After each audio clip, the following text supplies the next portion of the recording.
就在一次的坦白之后，让对方知道了一件事情啊，从此以后就退不欲生，知道了我不是。太重要了。怎么在这之前他连这个事儿都信吗？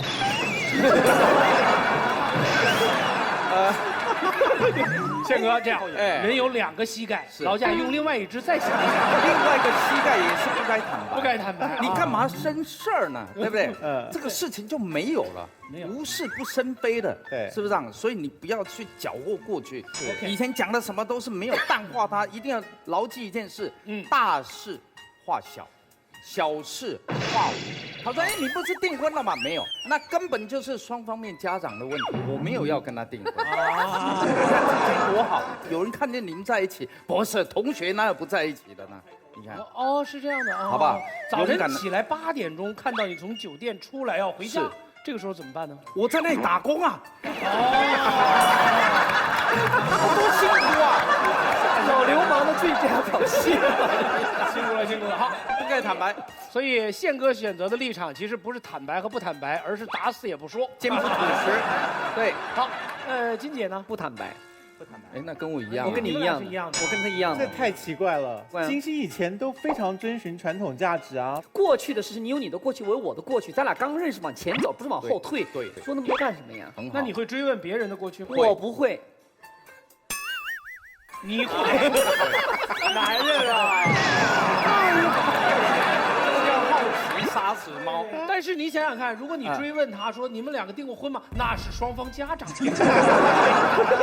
如果你说那天早上8点钟你从酒店出来干什么？我在那里打工啊，刨根究底啊！你会那么傻相信他在那里打工吗？对，我刚打工是我说的啦，不好意思，那我正方，我就坚决反方，反方，不该坦白。康永哥呢？他们2个都是反方是吧？对啊。我出于尊严，我就在正方。正方那你就已经输了嘛。我不要跟你一队，我宁愿输我也不要跟你一队。正方是肯定要输的。你选择的是该坦白，你不愿意站在真理那一方吗？我不要站在你那一方，我就是真理啊。我今天就试试看，我就站在正方吧。那我们现场，6位自由意志的选择，不坦白，不坦白，不坦白。你们3位选择的都是坦白是吗？翻野你也能坦白啊？能，翻野坦白从3集都不够吧？你这坦白，这前1个月就甭干别的了。好吧，正方谁先开始？哎，你请。谢谢。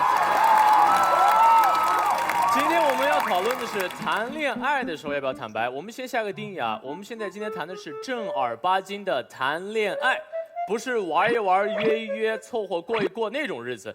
谈恋爱说白了，我们如果正儿八经谈，想要执子之手，与子偕老，是一段旅程。你的伴侣你一点都不了解，不知道他过去去过什么地方，那段旅程你也不踏实，对不对？所以说你还是希望能有所了解的，所以最好坦白，坦白永远是最好的策略。当然，我今天翻过来讲一下，假设站到不坦白这一方，我们为什么不坦白呢？如果说我们过去的感情经历是一张白纸，或者很简单，你肯定谈，对不对？随便谈，你随便看，我前面就谈。之所以不坦白，就是因为我们过去的感情经历太复杂，要么就是情节太狗血，要么就是前任人数太庞大。2者之一，对不对？好，先分析第一种，你可能只谈了1个2个，但是你们俩之间的事儿太是狗血，你是风儿我是沙，你受伤受的太多，你不想让你现在的现任受到伤害，所以你不坦白，你出于的是保护现任的目的。那问题来了，你的现任听到同样的话，他会觉得被保护吗？大家有没有被你的伴侣说过啊，宝贝儿，我不告诉你，其实是为了保护你，对吧？那甜甜姐听到这样的话会说啥？就你啊，你还保护老娘 ，right？ 我们是平等的关系，压根儿不需要保护。你不想说就是不想说，不要抱着保护我的借口罢了。而且更关键的是，你不说，你以为对方就不知道吗？别人不会给他去讲吗？要记住啊，你的故事被别人讲出来，那个情节可要比真实的故事复杂几千倍、几万倍。所以啊，你最好一开始把你的经历的正版告诉你的伴侣，这样盗版就没有生存的空间，他就不至于瞎猜，从而你们就有更好的未来。但是你会说到，如果我真的就坦诚了，我在他面前没有任何的保护，万一这段恋情不成了怎么办？万一最后我受伤怎么办？这确实是可能的。我想了半天，我是个特别理性的人，但我觉得这个真没有解。如果你真的有一天看中了那个人，你说啊，我这辈子就是想跟他在一起，那我希望这个时候你可以卸下你所有的伪装，在他面前赤诚相待。你可以对他说，对不起，我可以为你戒烟戒酒，我可以为你改掉所有坏的习惯，但我唯一改变不了的是我的过去，没有办法，所以能接受，我跟你一起携手。但如果你接受不了，我们就好聚好散，不要将来成为彼此的负担。所以要坦白，非常感谢，谢谢。艾丽也是憋了好几期了啊。不错啊，拉上来将近20票啊。好，反方，哇，大毛腿来了。谢谢大家。今天艾丽她第一个点是人生是一段旅途嘛，我们要坦白彼此才能走得更远。那我觉得你坦白的不应该仅仅只有恋爱史，因为我们影响我们生活的经历有很多，我还是要给你坦白我的心理病史，我父母的心理病史，我父母的情感史，以及我的家族发展史，还有我们家的经济史。因为我只有把这些东西全部坦白给你以后，你才能更加充分的了解我，我们是不是才走更远呢？哎，你把我当成一本百科全书，你要翻烂我呀。那第二个点是说，你这个消息你就算不会说，别人也会过来说嘛。而且别人过来说的时候添油加醋，就好比怎么说呢？这个社会非常复杂，你出去可能会被人打，而且可能会被花样吊打。不如你在家里我打你好了，我还能控制我的手劲儿，只致残不致死。你是不是有病啊？所以这个时候告诉大家一件事情：如果有人告诉你你的伴侣前面有谁有很多前任，你告诉他一句话：我伴侣的前任关你屁事。你对我的伴侣的过去那么感兴趣，你是对我的伴侣感兴趣吗？你4、6级单词背了吗？你怎么那么闲啊？好，接下来说我的观点。去年呢，小的不才蒙了一个男闺蜜的称号，那既然担了这个虚名，就要干点实事儿。那来就告诉你们第一件实事儿，你以为女人要的是坦白吗？你以为对于女人来说最重要的是真相吗？我告诉你不是，能触到女人精神点的东西不是真相，而是她想要的真相。明白是什么意思吗？对。女人的观念里面会想把她自己的东西交代一下。也许你坦白说，我只有35个女朋友，并且我跟她们的关系很好，可是你女朋友老觉得你是不是还在骗我？你绝对没有告诉过我，所以他们心中对你的答案永远是存疑的，所以你坦白不到位。对，那么该怎么办呢？那你女生就回想一下，你为什么想知道对方的情史？是不是想知道你在他的情史过程当中是不是最独特的那一个？你们女生是不是想知道我对你来说是不是跟别人来说不一样？你会不会因为相同的原因甩了我呢？所以你们需要确定的是这些问题，对不对，姑娘们？对。花溪，你真的不愧是大众闺蜜，你简直就是大众点。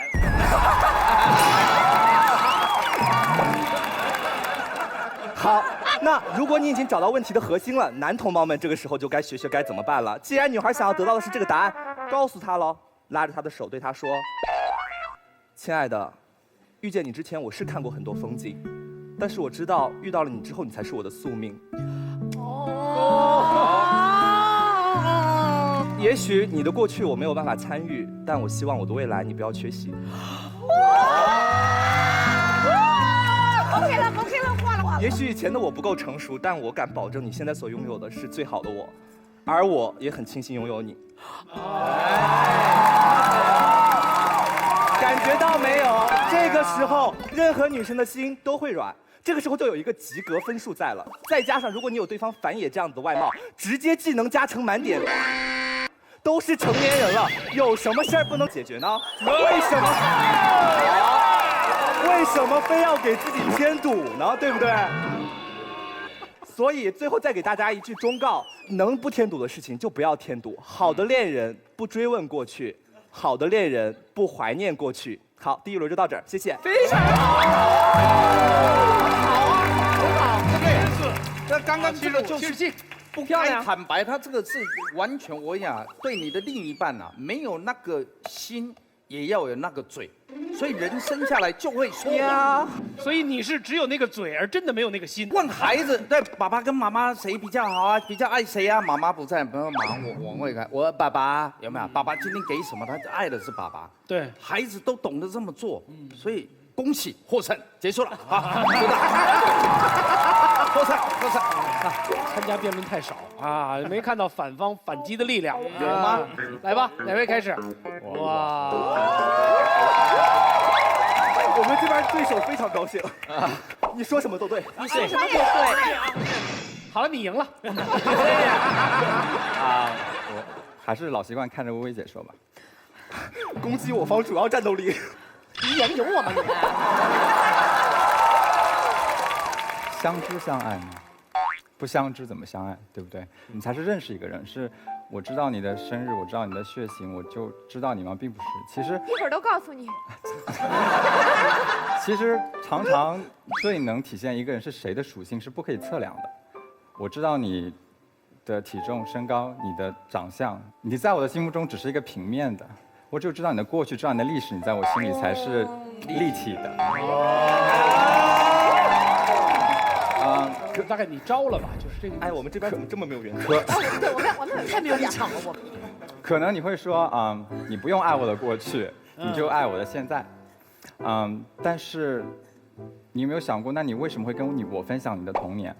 你会跟我讲你小学、中学、大学发生的事情，对不对？因为那是你的一部分，那是你的过去，你希望我知道你的过去。你可能会说，那我不希望你知道我的恋爱史，可能我跟你说的时候你会心酸，你会吃醋。但是没有关系，也许你跟我说一段恋情的时候，你会红着眼，我会很眼红，但是那段感情影响了现在的你，那段感情造就了现在的你。也许你会说过去的你不代表现在的你，你会说，比如说像刚刚艾丽说的，可能过去你有很多恋情，你过去很糟，你现在不糟了。不，没有。我们都很纯洁啊，我过去很糟，我现在不糟了。那我跟你说我不糟，你就信了吗？其实你想知道，我是通过什么事情变不糟了？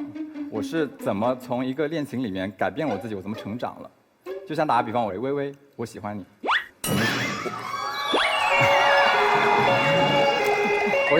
马薇薇，老贾你不要干扰，你不要用你的表情去打。你让他说完啊！你说什么呀？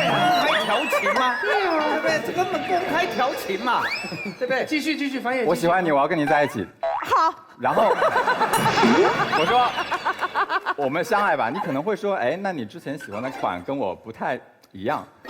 但是如果我跟你分析了我上一段恋情是怎么一回事，你可能就会理解我，你可能会接纳我，你可能会更爱我。我举个例子，我有一个前任，他刚认识的时候有个怪毛病，他不让我碰他脖子，什么情况下都不能碰。所以在一些活动的时候会很受限制，然后但是什么活动啊？开心的活动，上吊嘛。可是后来他跟我认识久了之后，他跟我分享了他过去的一段恋情，他那段恋情里面有家暴，所以他非常的介意，他很敏感，被触碰了他就会勾起他过去的回忆，所以。当我知道这个事情的时候，我会更理解他，我不会觉得是个怪毛病，我会更想好好保护他。电视上出现这个问题，我会转台；朋友聊到这个话题，我会岔开。所以，我想知道你的过去，我才知道你要什么。我知道你要什么，我才能给你。我知道你的过去，我才知道你受过什么伤，那我才能保护你。我想知道的是，谁没能陪你到最后，而且为什么？因为我想陪你到最后。我想知道的是。当时的月亮代表谁的心，结果搞成那样？因为我想搞得不一样。呀。所以，当我跑向你的时候，你身后那些脚印，请不要为我擦去。马薇薇，我命令你骑西塔。你必须。我命令你扑倒他。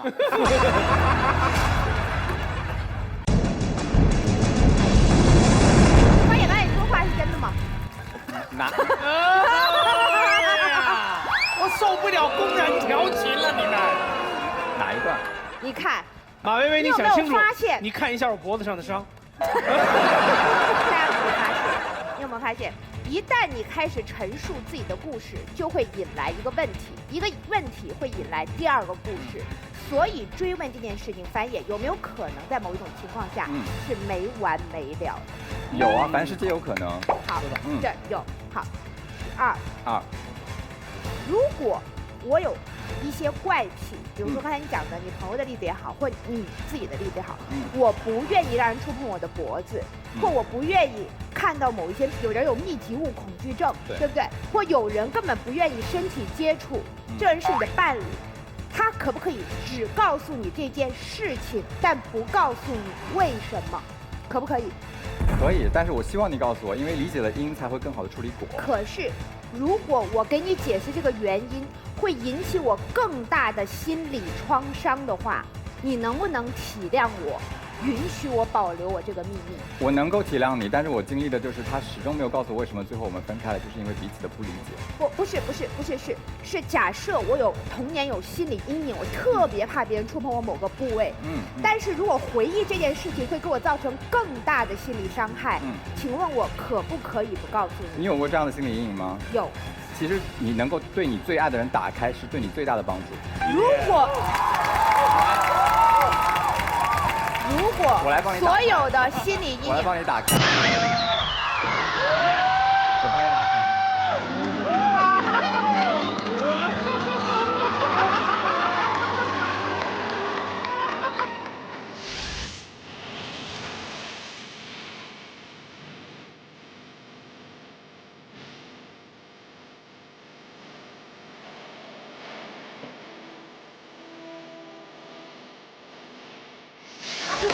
这什么节目？哎，这是非诚勿扰了。好，集齐失败了。你投降吧。最后一句。好。什么意思？如果这个世界上爱能够治疗一切的心理阴影，不会有精神病院，不会有心理医生，不会有专业人士。你很帅，也有饭，还有爱。可是，有一些人的病，它是不能够被公开的。谢谢。好。齐齐到此告一段落。这个繁衍完了之后，你们这边是谁？甜甜姐。我范甜甜，曾经也是一个非常的 innocent。naive, innocent, beautiful, very adorable girl. OK， 无辜，对吧？幼稚，非常可爱，非常单纯的女孩子。我也受过对方这样的一个欺骗，因为爱，所以我们把我们的坦白要把过去全部说出来。哎呀，我想有道理啊，乍听一下是不是？我都已经跟你相爱了，我不告诉你，感觉我在欺骗你啊，对不对？我得要告诉你，好了，我就傻了吗？叽里呱啦的就把自己的过去一股脑的全部说出来了。结局是什么？他们没有一个人讲出一个结局来，都是好的结局。乍一听啊，从此之后，我男朋友的脑子里边把这个假想敌开始一个具象化了。他原来只是猜测，可能范甜甜过去有过一点什么恋情，对吧？他现在突然现在这个人有名字了，这个人有长相了，这个人头发是长是短，穿什么衣服，他全有了啊，他全部都有了。他平时穿什么牌子衣服，跟你出去吃什么饭，他全都有了啊。哎呦，今天跟你出去吃顿饭，哟，上面男朋友带你去吃过吧？啊，那我们不去这家，去那家。我就不相信我挑的饭馆没他挑的好吃。从此我就活在地狱的深渊里面，你们知不知道？在干一些爱情的世界里边必须要干的事情的时候，对，他的脑子里自动的就出现了一张什么呢？叫对比的表格，你知不知道？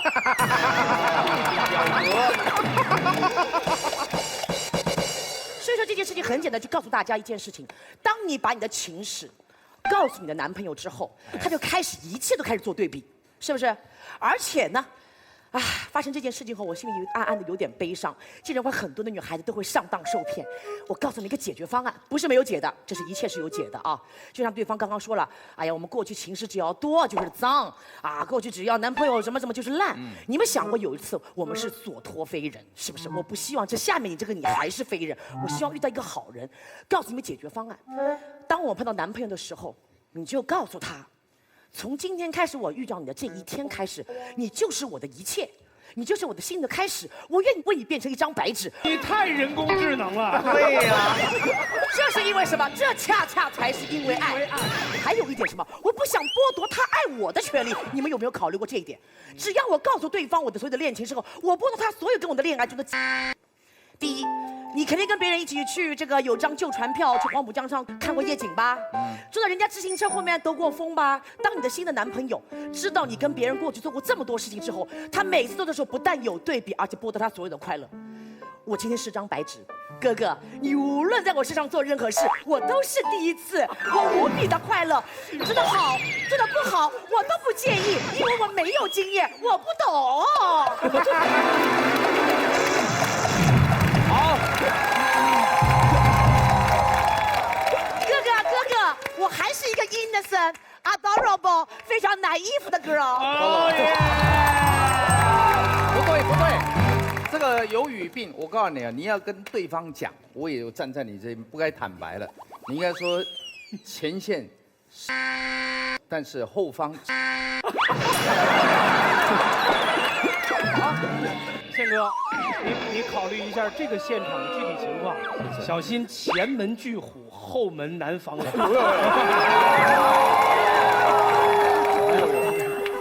琪琪是吗？琪琪。哦，陈明儿啊！哎，innocent，啥衣服呀 Oh my goodness！ 哥哥，你老婆的微信我也是很清楚的，来吧。这么想知道我的情史，放马过来。就很简单了，其实就一句话了，就他刚才最后已经说了嘛，如果后面人会再问，他会怎么讲，而且已经用第一人称把他都讲了一遍嘛。我刚才很有代入感，我只有一个问题，你猜我信不信？我当然知道你不信了，但是我至少有一颗骗你的心，说明什么问题？你知不知道？我对你的爱超越了你对我的爱，还有你想告诉我的东西，你也问我想不想听啊？我刚才很有在听，就是甜甜姐在前面讲的内容了，她足够劲爆，但是有些离题。哦，哎，因为她谈的是该不该向恋人袒露，而不是没有，我告诉你，我阐述什么概念？我告诉你，这个叫做虚妄的美好和残酷的现实。OK， 好。还有一个东西叫做什么东西？你知不知道？可以。有的时候现实是很残忍的。我很理解，就是你作为女性这个视角看到的这个世界，我也跟你分享一下男人的视角中一时的那种开心和一世的幸福的轻重。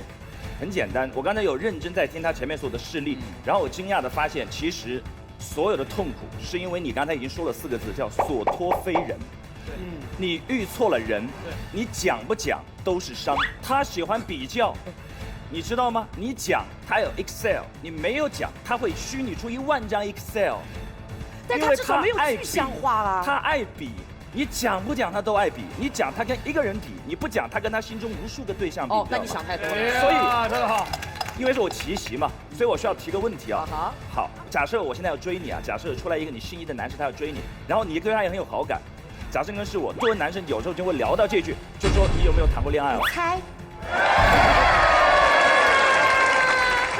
说得太好了，知道吗？爱情当中最伤人的那笔剑，名字就叫猜忌。因为你只要不坦白，你不要帮我下定论。不，我没有给你下定论，我还没说完，你猜之后。好，那你请讲，请讲。说完你猜之后，我告诉你，只要跟我谈了恋爱以后，我这口深井冰让你慢慢挖掘，每一天一点点。对。好。之后你就会每一天都很有乐趣。但我还是想知道一个问题。陈明老师老婆，对不起啊。没有。但是我其实很想知道，就是你之前有没有谈过恋爱嘛？这个事情能不能告诉我？你是能还是不能呢？你是这样追问我吗？你对我是不信任吗？你为什么这样问我这么多问题呢？过去事情那么重要吗？难道会影响我们现在的恋情吗？毫不影响啊。会。对你和我的爱情有任何影响吗？有。你爱我，我爱你，这就够了。OK。知道这么多了。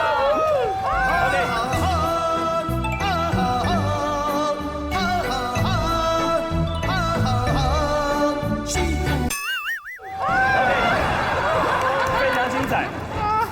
你知道吗？刚才甜甜讲的这一段，跟花西刚才讲的这一段几乎一模一样。这是一段山盟海誓。这段对白在告白的时候会无比的震撼人心，在那一瞬间我的心都会被化掉了，我在那一瞬间都忘了我要追问他，这一点都不影响在未来的无数个夜晚，我会问自己一个问题：他为什么就是不愿意告诉我？因为好，奇袭结束，谢谢。奇袭结束，胜负难分啊！好在我们后期有一大堆精神分析方面的专家，让他们去给你们分个胜负啊。好，那现在应该是正方的第3个人陈明阐述观点，谢谢。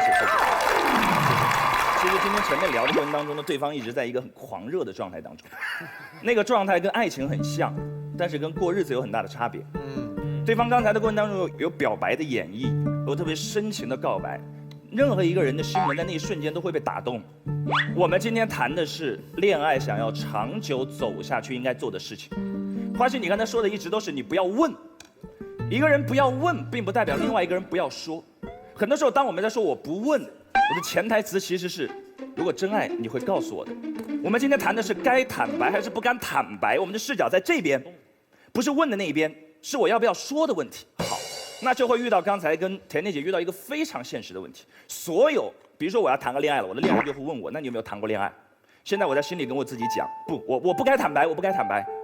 我就只有2个选择，因为我不该坦白，我一定不能说真话，那我怎么办？要么说假话，要么不说话，没错吧？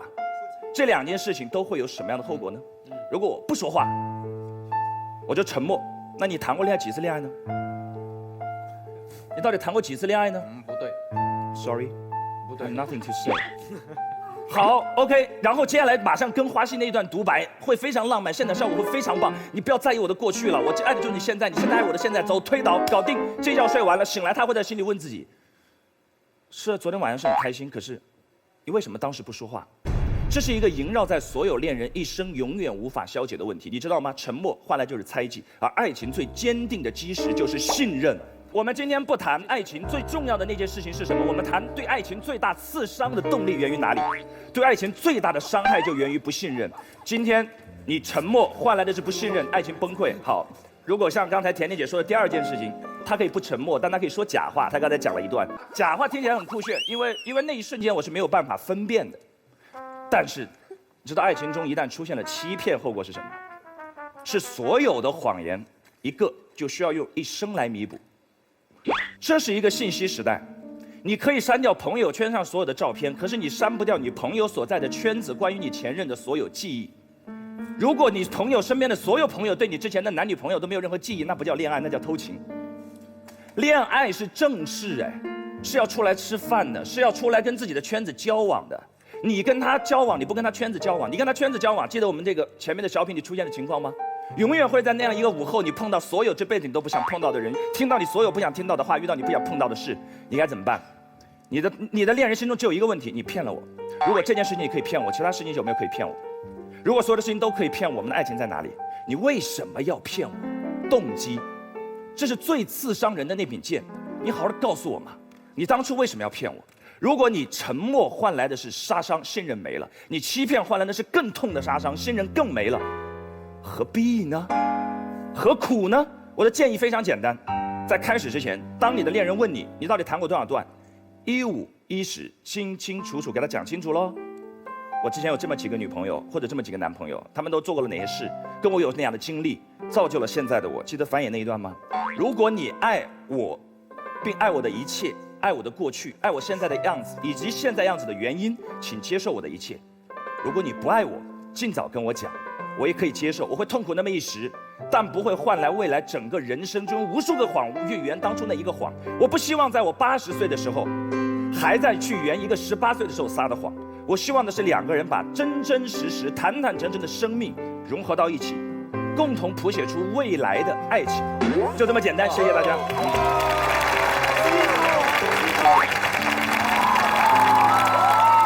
上方第3位。当年林徽因跟梁思成结婚的时候，梁思成问过林徽因一个问题，这个问题我只问一次，叫做为什么是我？因为他们的多角恋是很有名的。林徽因说了一句话：“你这个问题，我打算用一辈子去回答。”好，这句话到底是真话还是假话？不对，这叫情话。它不能用真假来判断。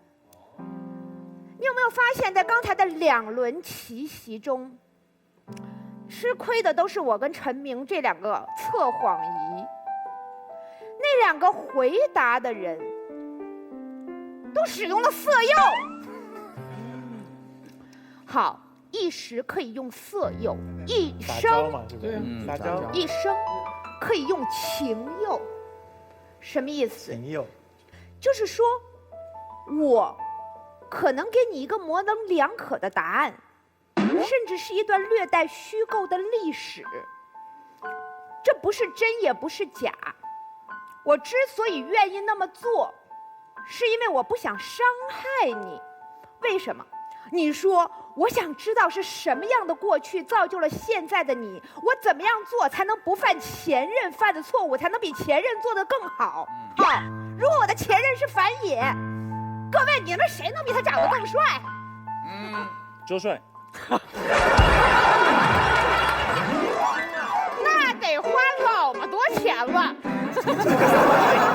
所以你们发现了没有？每个人身上可以犯的错误是不一样的，他们的优缺点是不同的。你不要在现任身上去纠正在前任身上犯过的错误，他们两个是不一样的人。所以坦白情史这件事情，不会使我们两个人变得更好，这是情话。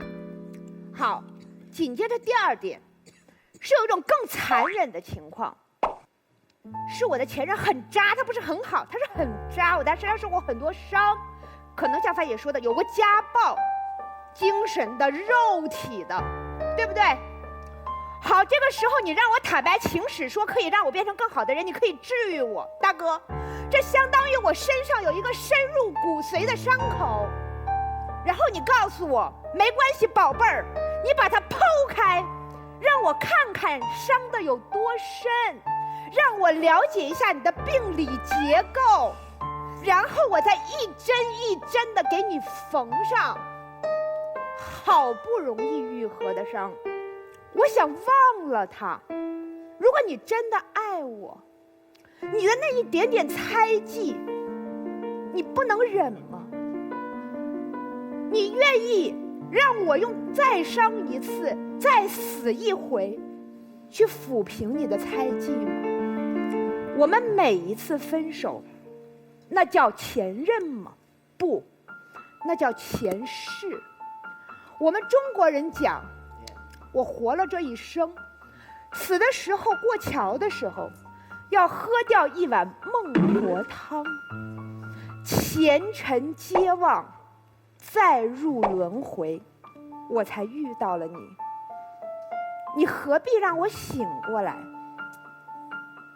三生纠葛，几多痛楚，你一句爱，里面的姥姥，你一句爱，不足以使我不堕轮回。啊，好，我以为倩女幽魂、黑山老妖啊，真的是。我以为我在奇葩说已经见过不少场面，今天第一次变成鬼节目了。来，汪宁。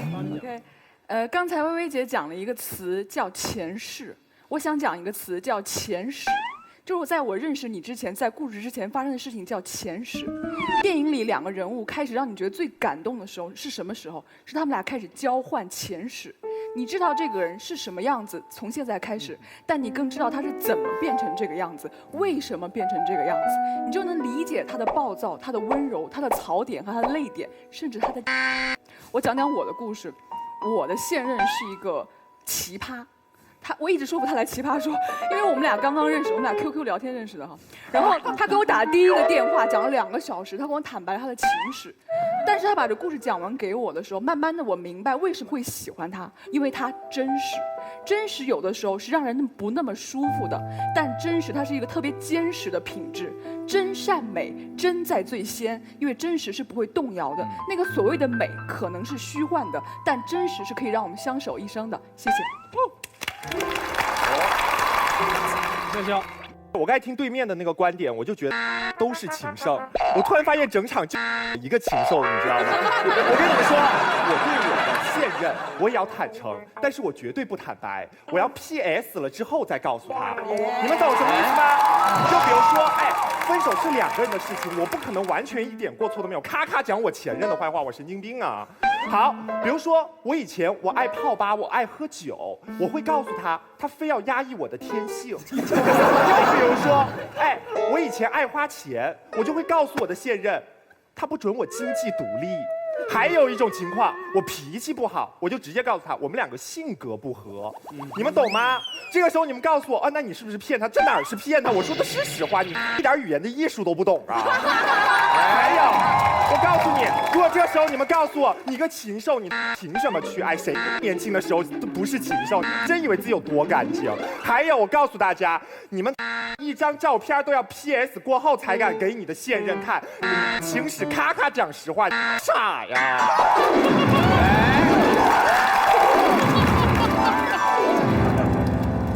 这边深情派的还有谁啊？对于刚才潇潇的那一句话，潇潇在前面说了很多我们 P 过的照片嘛，我就已经很简单的话，如果我的老婆，我晚上睡觉看到她的时候是化过妆的样子，我第2天早上醒来看到了她已经妆都化好了，她始终在用了一张 P 过的脸面对着我。我永远看不到她真实的容颜，我丝毫感受不到你说的那种美，我感受到的是深深的恐惧，明白我的意思？最后是薇薇姐刚才讲的那个观点，我很感谢薇薇姐最后站在林徽因的角度，阐释了一个诗意唯美又像幻空一样的爱情观。我只有一句话：林徽因这辈子幸福吗？林徽因秉持着这样一生的价值观，她在后来回忆她整个人生的时候，她说她人生中最美的一个瞬间。是在当时的一个池塘边，夜间，他穿一袭白纱，举着一个蜡烛，走到了池塘边，然后对着蜡烛里的自己的倒影说：“天哪，这个女人真美。”她跟我真像。这就是为什么你们会坐到那边，你知道吗？林徽因看起来是她的爱情观，她所爱的只是这个世界上那些优秀的男人对她的爱，才会有那一份对自己的封闭和对他人的无限要求。这就是为什么林徽因看起来美得那么清纯脱俗，但是我们站在我们普通人的角度，却又不由得去质疑她的幸福到底在哪里呢？之所以有这样的冲突，邦妮老师刚才已经解释得非常清楚，是因为真和美的排序出了问题。唯美的情话听得过一时，听得过1个月，甚至能持续5到7年，真话才能踏踏实实的走一辈子。谢谢大家。华西说吧，华西先举手。好吧，你针对他吗？有，全场说了最多的2个字，一个是听，一个是说。我们好像在爱情里面越来越相信我们所听到的和我们所说出来的东西，而慢慢忽视了我们所感受到的东西。那聋哑人怎么谈恋爱呢？你说爱情的毁灭者是信任，不，爱情的毁灭者是你只信任你听到的。想象一下，如果你的一生都在猜忌他不给你这个答案的原因，你就看不到他为你做出的那些隐忍。甜甜姐这样的性格，会为了爱你扮傻，我会为了你装天真，可是你看不到，你只想听那一个答案。像薇薇姐这样强势的女人，你看不到她的付出，你看不到她欺骗你，她自己心中的难过，你看不到她心中的那种伤口慢慢深入骨髓的痛苦，你只想要那一个答案。你的爱情全部建立在听觉的基础上，可是爱情是眼耳鼻舌身意3魂6魄7窍全部要投入的东西。你有没有想过，这样一个过程当中，如果你只相信你所听到的，我们就天天坐在高高的枕头旁边讲那过去的故事啊，何必还要出去一天柴米油盐酱醋茶，我们好好的过日子呢？所以，如果有一天你在你的妻子难过的时候，你与其追问她你为什么今天这么痛苦，你为什么不告诉我你这么难过，你不如给她泡杯红糖水，说不定只是来大姨妈了。所以，你男生少打2盘刀塔，多做出一些行动，而不是追问那一个答案，就是对女人最好的爱。这个答案对你来说真的有那么重要吗？你希望这个答案是好的还是不好的？如果他批判他的前任，骂他前任是个王八蛋，你未来就有可能成为他王八蛋口中的一个。你如果夸你的前任，那么他就会觉得你余情未了。所以所有的答案不如你的行动来的实在。谢谢。30秒啊，所有的人只有30秒的语言啊。OK， 刚才花溪呢说得很好，但他说的是在比说和做这件事情。我们今天比的是说还是不说，我们双方都做，但是我说你不说，这是区别。这个基本上已经不对，我跟你讲啊，坦白或者不该坦白的意思是说都要说，但是你要说真的还是说假的，是这个意思。OK， 好吧，哪有人哎？我问你一个是吧？啊，这我不能说，那不能，这个是是不是坦诚和坦白的区别？但这不一样的嘛，所以其实你们这一直就没有抓住这个点。周旋义30秒，我只讲一个新的观点，这是从我的角度来讲观点。我就一句话：如果我的前任是反野，啊，不是，对不对？你前任怎么会是反野？对呀，你把脖子给我看一下。大家想一想，如果我的女朋友的前任是反野，说实在的，她的存在本身就会构成一辈子对我心中的伤。这个时候，我的女朋友如果想彻彻底底的说服我，她选择我是有道理的，她就得从某些极其隐秘的方式去诋毁反野。你们觉得哪条路是对的？周旋义，你唯一的可能性就是在谈恋爱的开始的瞬间就自杀，其他没有别的办法。周旋义的女朋友的前任，不管是不是反野，只要反野存在的，周旋义就已经受伤了。所以这种情况下，你谈不谈恋爱的没关系，你最好现在就一头撞死。3位，宪哥先开始，宪哥先开始。你的立场是什么来着？我都忘了。不该坦白，不该坦白。连莎士比亚都觉得不该坦白。真的吗？说过。我因为他人不在，我代表他来说。莎士比亚在他的莎剧里面有一段话，就是说两个人在的 La Combrasida， 就是化妆舞会里面，突然间看到一个女生，我爱死她的第一眼，虽然只是看到她的眼睛跟她的嘴型，我爱上她了。她讲了一句话：从今天开始，我与全天下的男人为敌。记得这个是真正莎剧里面的，所以莎士比亚也是觉得这样。你对你的另一半坦白你的过去干嘛呢？当你告诉他这个事实以后，有一天你们吵架了，肯定拿出来当做题材了吧？有没有？你看现场点头如捣蒜，就是这个样子。所以这是一种叫做什么善意的谎言。可是你现在讲的跟刚刚那个莎士比亚的有什么关系？我与全天下的男人为敌，因为爱情的世界里是容不下一颗沙的。对，它的原因是在这里。那跟与全天下男人为敌有什么关系？那更何况是一个男人嘛，一颗沙我都忍不住了。是吧？所以就是说我一旦爱上你，我就跟全天下的沙子为敌，就是。对，来，对，他搅乱了耶，你不要听他的。好，没事。说明你看一下。还有一点，你们太自以为是了。为什么你知道吗？你在那里犹豫，我要不要坦白还是不该坦白？你有没有考虑对方根本不想知道？对，不要告诉我，求求你！如果你爱我的话，难道连替我说谎的勇气都没有吗？你确定他一直是这种不想知道的模式吗？没有人会想知道的嘛，知道就是一个烦恼嘛，那就没得变了，太无聊了。我不听，你听，我不听，那没得变了。下一期把这个人换掉好吧？建哥真的是研读莎士比亚的一个专家，你知道吗？他知道悲剧全部都是满台死人做结束的，对，所以最后实在谈不过去的时候，砍了算了。我说是真的，你有没有看到？马上不该坦白到将近70%了，非常好，谢谢。好，到了蔡团长，你要挽回劣势的时候了。我看过一段话，他说：“当我爱上你的时候，你成为我最坚固的盔甲，可是你也成为我最脆弱的伤口。爱一个人是把自己全部都交在对方的手里。他如果要保护你，他会成为你最坚固的盔甲；他如果要伤害你，你逃不掉的，你会痛得最深。我对于谈恋爱这件事情，不觉得有所谓的应该不应该，我认为那个是交战手册才会做的事情。我认为谈恋爱，我只有一个浪漫的想法，就是理想的谈恋爱的状态是什么？那我觉得理想的谈恋爱的状态是我身上如果背负着重担，我希望你是那个我可以分担这个重担的人。如果我的过去是我的重担，我希望我能够放心的把它托付给你，跟我一起把它背下去。你背不动也好，你背了以后埋怨嫌弃都好。可是我可以怀抱的这个愿望是，我希望你跟我分担这个我一个人背得好累的重担。所以我只能够说，这个是我在谈恋爱的时候，我认为理想的状态是，我的脆弱、我的空虚、我的疲倦，都可以在你这边得到休息。我不敢说该不该，每个人的状况都不同。可是，如果连谈一场恋爱，我都得逼着我自己算好每一分每一寸，算好将来我再变成别人的前任的时候，他会不会把我的点点滴滴去告诉另外一个人？如果要担心这么多事情的话，其实我们是在想一场交易，而不是谈一个恋爱。谢谢。对不起啊，我这个时候不应该插话的，但是我必须要说。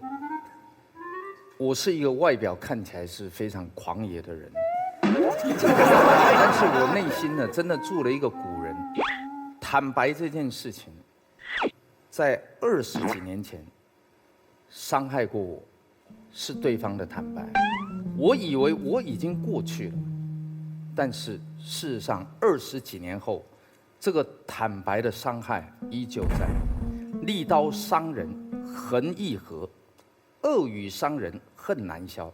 坦白的话，它或许不是恶语，但是它比杀我的刀还要严厉的，所以不该坦白。不好意思，虽然是亲兄弟，我们还是明算账。谁跟你亲兄弟？金姐，虽然今天我站在反方，不该坦白，但是我要说一句话，你说我传统吧。我从小到大谈了这么多男人，我每次我都坦白的。今天我选的这个反方，我想说一下为什么不坦白。我想给我自己找个理由，因为我从来没在不坦白上站过，我从来没有不坦白过，所以我今天特别想站这个位置上，感受一下不坦白是什么感受。但是我想说一下，在我的人生经历当中，我每次都坦白，为什么呢？这样我心里不累。我就这样子。再给你举个最具象的例子，做了女人以后，我在欧洲，我要不说的话，谁也不知道。那么多人追我的时候，我第一句话告诉我说：“你知道我是谁吗？我曾经是什么什么，现在什么什么？你想跟我谈恋爱，想跟我约会吗？想好了。”这样每次所有的发挥，我喝进去那杯酒，我抽那根雪茄，我看的风景是我踏踏实实的。我不希望他因为紧张破坏了我的情感，破坏那个氛围。所以说，在我的情史过程中，我想说，我都是坦白的，因为我落个坦然。这个坦然也支持了我一步所谓的你们喜欢的那个真。但是今天我想给我自己上一堂课，我站在反方，是因为我想感受一下，如果我不坦白是什么样子。先生追我的时候，我跟他说过，我说我全世界我是个最大的个 package。对任何一个种族、任何一个文化的男人，选择金星在一起是个大的包裹。我说你想好了，我的故事太多了。他说的，每个人都有每个人的过去。他说我现在认识你了，我们俩的拉着手是往前走，不是往后退。他说你有你的过去，我慢慢去自己去感受，但我不想知道。为什么要奇葩说？你知道吗？最主要就是要 big data 大数据。对呀。主要的原因是这样嘛，你到最后你不合理，你再唠一句英文，我今天就不录了。对不对？这是一个很重要的 information。Follow your mind. I see, I know it. 对不对？所以你看，它真理是越辩越明啊。到最后我们变，把它逼到一个死胡同里面，数字就出来。再来一句，它就是叫做大数据。怎么样？是吧？刚才宪哥在说了一句话特别好，就是说叫真理越辩越明。这句话在所有的辩论节目当中可能都有效，但恰恰在奇葩说是无效的。为什么呢？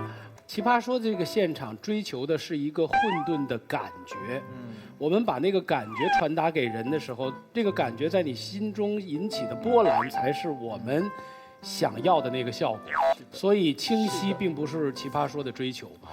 今天的这个话题就是我奇葩说一直在谈很多谈恋爱的话题，好像我们坐的人每天不干别的，人是感情，全都谈恋爱啊，对，这个一帮禽兽的这种感觉。是。但是为什么我们选择那么多的情感？第一，它跟每一个人有关，容易把每个人带进去。第二，它是一些万万千千说不尽的话题。我今天在所有的反方里面，我听到潇潇的一句话，我觉得哎呀打中我，至少可以让我坚定的支持他的观点，就因为他说了一句说，坦白不是坦诚。其实正方秉持的也是这个，你非要问我，我就坦白，但是你非要问吗？所以其实在这一点双方是一致的。这一点是什么？我们在追求爱情和恋爱的有效性。康永哥说，恋爱不是做生意，即便不是做生意，它背后也有经济学和效率在起作用，所以才叫做经营你的爱情嘛。是这样的。是。为什么我们要谈恋爱呢？我们只有一个目的，需要是好好恋爱。恋爱到一定程度，再好好恋爱，也许结婚生孩子，因为只有好好恋爱进行下去，才有一生所谓的幸福。这是我们最大的追求。那当这个是目的的时候，坦诚和坦白之间的进退取舍，目的只有一个，是好好恋爱。如果你需要我好好恋爱，需要我完全坦白才能好好恋爱，这就是正方的观点，我就告诉你。如果反方观点就是，如果你需要我坦诚，咱们能够好好恋爱，而不必坦白，那咱们就好好恋爱。说得真好。所以我觉得，其实说得真好。其实正反双方都恰恰是，至少我们没有清晰的看到这一个点的交锋。因为我们的题目很简单，坦白。白就是所有颜色都没有，就是所有东西和盘托出，但是我们没有把它这个地方拆开。说实话，我不觉得蔡康永老师是一个会在生活中站在这个立场的人，因为他的人生智慧绝对支撑他要在坦诚和坦白之间去寻求最大的平衡点，以换来好好恋爱。我能不能问一个问题？您请说。你让请用英文问我。OK， 好，马大哥，你目前是处于坦白还是不该坦白的情况当中？非常好，现实生活中非常好的问题。我觉得我至少应该坦诚。我的人生境界只能做到坦诚，我无力做到坦白。所以。我们才有了与众不同的人，就是金星金姐，是我们高山仰止的人。我们是一个凡人，我们做到坦诚已经很难了。是。哎，我没有偏向任何一方，我愿意把这种混沌留给我们现场100位观众，你们做出你们的选择，要不要坦白？请按键。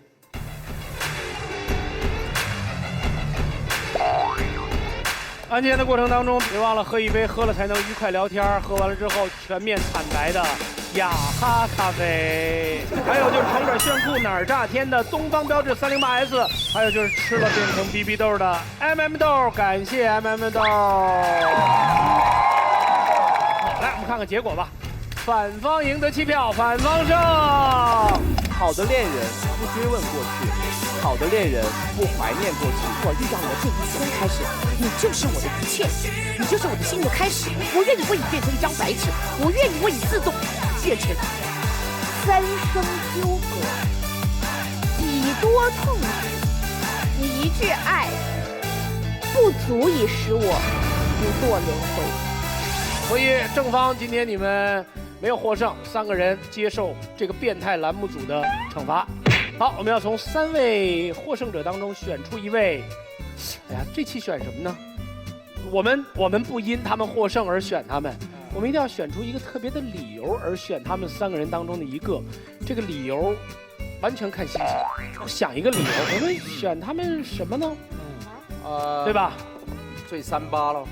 好，这一期的这个古力多燕麦牛奶的抗饿基金所推出来的是醉38奖。谁醉38？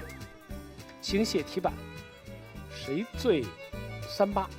好，宪哥为什么是这个人？说法还有他的表象各方面都绝对38是吧？对，他绝对超级38，完全一个大38。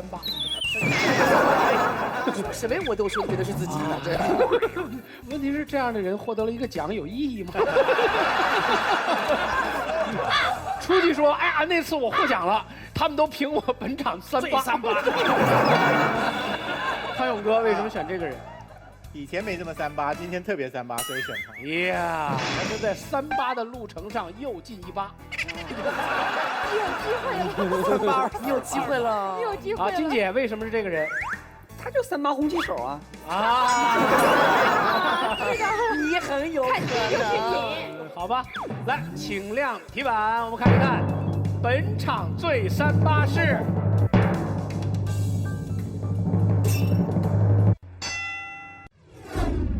微博关注爱奇艺奇葩说，参与话题互动，和全世界的深井病做朋友。微信添加爱奇艺奇葩说订阅号，每天推送纯干货，喂饱你。强烈建议到百度贴吧奇葩说官方吧写下长篇大论，洋洋洒洒任你喷。解放奇葩就在慢都慢不下来的爱奇艺视频。来，请亮题板，我们看一看，本场最38是花溪、甜甜、范甜甜。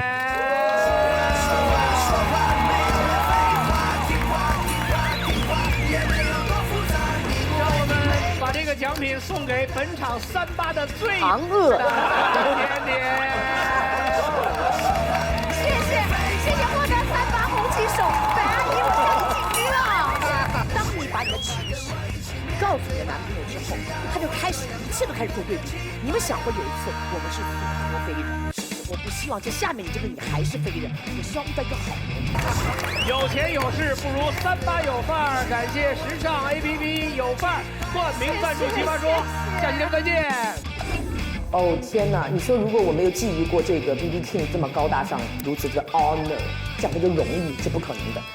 可是没想到最后改成38红旗手，也是让我觉得有点淡淡的忧伤。我觉得今天虽然我们输了，但是我觉得你们两位表现特别好。你们俩真是太棒了！今天是你们俩太棒了，够了，太贱了！我们非要这样吗？我们就是一个非常恩爱的组合。对，我们组合叫做擂台。艾丽完全不奶男呀，哇，太黄了，3句离不开黄笑话。我只想说，你知道直男的悲哀吗？想稍微幽默点，只能走下三路。你可以看看马龙老师。第二条，奇葩说里最没梗的选手一点也不奇葩。艾丽嘛，除了他的草叉之外，他都知道这个，对吧？草叉爱大利类梗外真的没其他了，真的没，这有个感叹号，没其他的了。除了没梗、没记忆点之外，我也忍了。但他还不断强调，这还是辩论节目，我们还要讲什么逻辑？那啥，艾丽啊，你逻辑还可以哦，谢谢。你对于逻辑的演绎真心不如那些辩手，这不是典型的没啥，还硬要标榜自己，就是这样。我觉得你妈挺对的。媳妇儿，我也想你。对，不是我再给你解释一遍，那1000块钱我确实是借给张小娇了。你看你怎么不信呢？我就是不好意思张嘴跟她要。是，你看我还能拿那1000块钱去找小三儿去啊？我今天肯定把这1000块钱要回来，好不好？你等我好消息啊！哎呀，许志毅，你这找的都是什么破地儿啊？小娇，这上哪儿找的这地儿呢？坐。来，啊，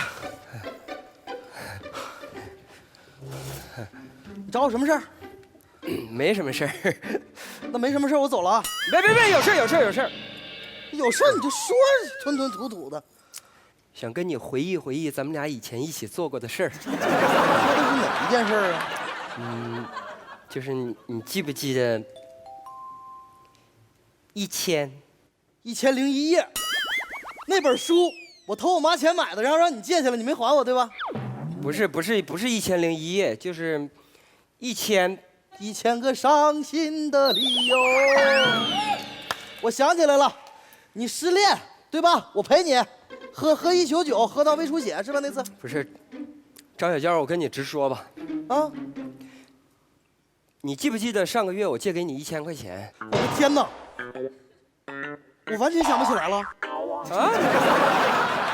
你上个月从我这儿拿了1000块钱，你说你有用，你记？我着急，我着急问你拿了1000块钱，对吧？对对对。你看你不早说，想起来没？我都忘了。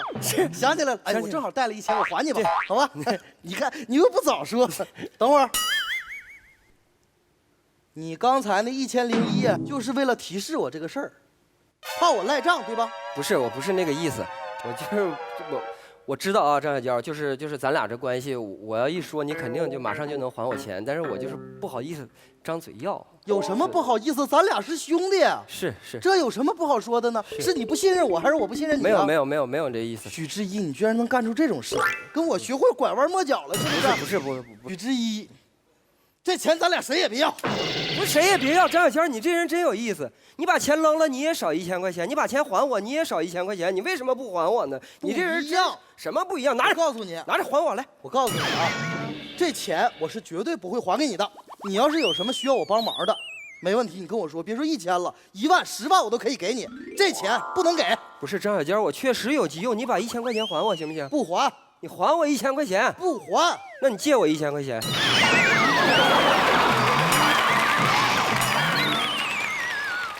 想借钱呢？那你早说不就得了吗？是。来，哎，等会儿。借钱可以，你得告诉我你拿钱干嘛。找小三儿差1000块钱。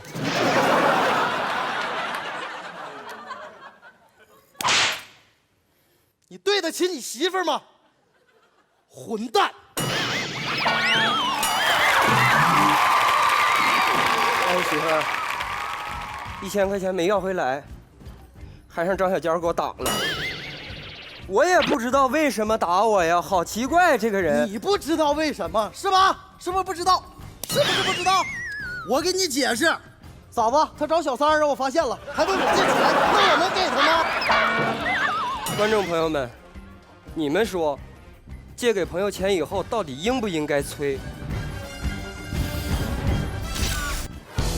讨厌了，我们导演组每次不知道怎么排的，每次都让我和如今对 CP 嘛。哎呀，这 CP 强行拆散我们2个人，人家看到我每一场的价值观和如今怎么都大相径庭的呢？如今再次面对潇潇，什么感觉？有一种一切尽在不言中的感觉。那今天琪琪就交给你了，你是想齐他还是被齐？我应该会被骑吧。哎，老实说，我还蛮惊讶，大兵身为一个东北男人，居然要催朋友还钱。对呀，这个事情特别不能接受。东北人怎么能这样？我一南方男人我都不催了呢。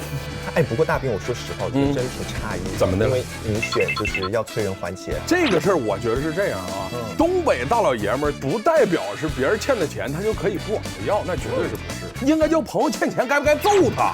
哎呀妈，这么吓人呢？那你看看，这才是东北人的性格，不还我就得揍他。没人敢找你们东北人借钱了。借也借，但是提前还嘛。好，题目出来了，该不该催好朋友还钱？我们现场100位观众，红蓝键选择正方，该催；选择蓝方不该催，请选择。好，我们观众选择完了，我们看看58比42。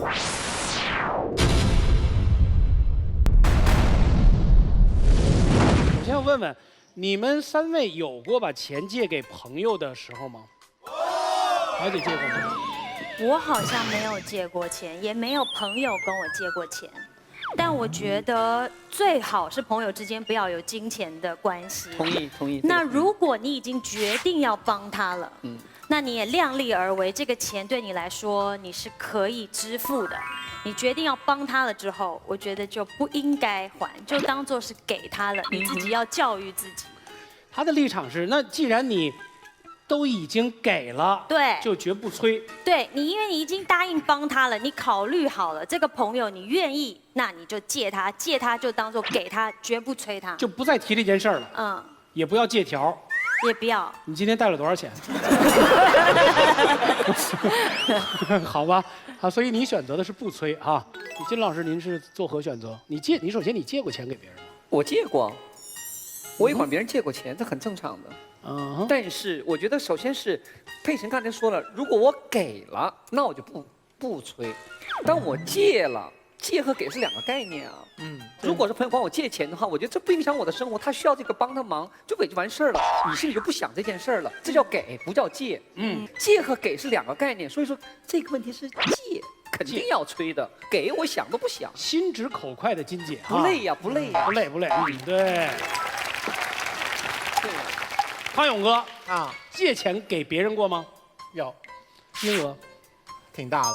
那你后来找他要了吗？心中期盼他会还，可是呢，因为今天谈的事情是要不要催，心中期盼还跟开口去催不太一样，所以等一下听听选手们怎么讲。我是觉得不要催了，到现在也没催过，就很想催，然后就一心期待对方会自己还。你觉得他会看到《奇葩说》吗？到现在还没还，不会吧？当中有些人已经不在了。哇，这个。哇，原来找你借钱这么大代价，我们正在收看《奇葩说》的朋友，如果你们借过蔡团长的钱，尽早还，他不会催，但是会找人宰了你。好，我们这个现场都是自由意志选择的是吗？红方是该催，你们是不该催。这个辩题从反方先开始吧，艾丽。朋友借钱，我们这一方认为不该催，为什么呢？因为催这个动作本身呀，它是徒劳的，没有意义的。刚才大家那个小品已经看到了哈。我们朋友分两种，一种是要脸的，一种是不要脸的。要脸的朋友不还钱，他可能是因为自己真的有苦衷。如果你现在再催，就等于给他送终。但如果不要脸的朋友你还催呢，他不仅不还，他还到过去给别人说你坏话，说艾丽，我就那么点钱，天天催呀催着破钱小气鬼啊！钱没有要到，你的名声也毁了，得不偿失。所以啊，催朋友还钱就好比把衣服脱光了上秤一样，你心里会好受一点，但没有任何实质的改变，大家知道吗？啊，所以这件事儿大家别催。那你说我不催，我还想要这个钱呀，怎么办？讲法律，我们走法治。催这个字左边是单人旁，如果所有事儿人治都管用的话，那要法律干什么呢？有趣的是啊，我在网上查了一下，好朋友欠钱要不要报警这个词条超过了140.4400个，说明什么呀？说明有那么多的人他都为朋友催了没管用，所以他要报警。我呼吁大家以后借钱的时候，小钱可以，但大钱呢一定要签合同找担保，最后呢走违规。到时候到点了不用催，按这件事儿行事就可以了。你们银行借钱你都要签呢，你说你找我朋友，我又不收你利息，你就承担下风险又怎么了？最后我想说啊，我知道在国内大家不想签合同，然后呢又觉得这个钱还是有点难受，怎么办？我给大家分享一下我的方法哈。如果改变不了世界，就改变自己。换个角度看这个问题，关于钱呢，我是很认真的人。我喜欢记账啊，我把所有的钱都记下来，精确到5毛，我还做成折线图，还做成柱状图哈，一共对5年的钱全部记到这儿了，1毛不落。大家可能说我还不知道原来是草叉铁公鸡，不是啊，把这件事想成投资。如果对方还钱了，你赚了钱还赚了人情；如果对方没还钱，好，就当于花了钱认识了一个不靠谱的朋友，也没有问题。但最后的最后，如果太难受怎么办？一首霸气的歌送给你，我也是唱给我自己听的。这首歌非常霸气，叫做Let it go, let it go, I can make money more and more. Let it go, let it go, 我真的可以赚得更多。这点儿钱，就算我送你的了。Let it go, let it go, can't hold it back anymore. 谢谢 ，OK。好，根据被告方呈到庭上的这个证供来说，我们来分析一下这个艾丽这个人的各种鸡贼个性啊。那个，这是他吃早饭的花销，对。这是吃午饭的，对，这是吃晚饭。为什么你午饭比晚饭吃的钱多呢？我午饭请别人吃饭，请客请的比较多，一般请到午饭。对。哦，电话卡是0，你不打电话的吗？能发微信，发微信。关键是礼物为什么是0啊？那个月是0，那个月是0。我以为艾丽会唱歌呢。